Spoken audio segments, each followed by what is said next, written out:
और जैसे हमने पहले वीडियो में देखा था कि रूक कैसे चलता है, तो रूक स्टैंडिंग और स्लीपिंग लाइन में चलता है। लेकिन अब आज हम आपको सिखाएंगे कि रूक स्टैंडिंग लाइन स्लीपिंग लाइन में कैप्चर कैसे करता है। जैसे ये पॉन को मारा आपने देखा, वैसे ही आप देखोगे तो अभी स्टैंडिंग लाइन में ये दूसरे पॉन को भी मार सकता है। वैसे ही ये तीसरे पॉन को यहाँ से मार के स्टैंडिंग लाइन में और मार सकता है। अब यहाँ से देखोगे तो स्लीपिंग लाइन में मार सकता है, स्टैंडिंग लाइन में तो कोई है नहीं, तो स्लीपिंग लाइन में ये पॉन को मार सकता है, जिसको G7 के पॉन बोलते हैं। अब यहाँ से देखोगे तो दूसरा पॉन कहाँ है, आप अगर देखोगे तो आपको पता चलेगा कि G3 के ऊपर एक पॉन है जिसको रूक आराम से मार सकता है।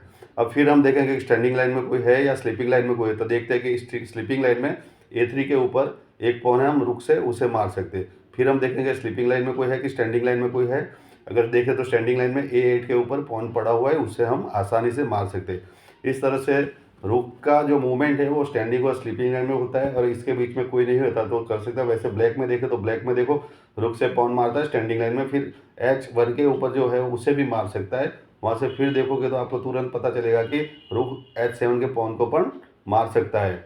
और वहाँ से फिर आप देखोगे तो रुक आराम से C7 के पॉन को मार रहा है। अब फिर आप देखो किसे मार सकता है, आराम से आपको पता चल जाएगा कि अब नेक्स्ट मूव इसका C2 है। आप सोचो अब किसे मार सकता है, यस G2 के पॉन को आराम से मार सकता है।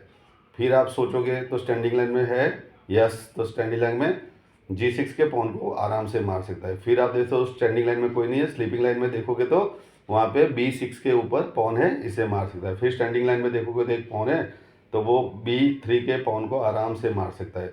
वैसे ही देखोगे तो आगे आपको फिर देखोगे तो स्टैंडिंग लाइन में कोई नहीं है, स्लीपिंग लाइन में, तो स्लीपिंग लाइन के अंदर F3 के पॉन को मार सकता है। वैसे ही फिर रुक को देखोगे तो वो स्लीपिंग लाइन में कोई नहीं, लेकिन स्टैंडिंग लाइन में देखोगे तो F5 के पॉन को आराम से मार सकता है। वैसे एकदम नज़दीक का पॉन आपको दिखता है, वो रुक इसे भी D5 के पॉन को आराम से मार सकता है। इस तरह से रुक की जो प्रैक्टिस है वो आपने देख ली। वैसे बिशप को देखो, बिशप भी स्लांटिंग लाइन में मारता है। अभी आप तय करो कि स्लांटिंग लाइन में कहाँ से किससे मार सकता है। एक मारा, अभी देखो ये A5 के पॉन को मार रहा है। A5 के पॉन को मारने के बाद बिशप अब किसे मारेगा, या C7 के पॉन को।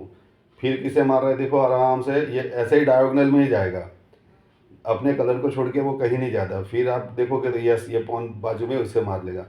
फिर वापस देखोगे तो वो C5 के पॉन को मार सकता है। अब यहाँ से देखो, यस, एकदम दूर वाले पॉन को मारता है। फिर वहाँ से नज़र मारोगे, यहाँ मारता है। इसी तरह से आप अपने चेस बोर्ड के ऊपर अलग अलग पीसीस को लगा के रूक की प्रैक्टिस कर सकते हो, बिशप की प्रैक्टिस कर सकते हो।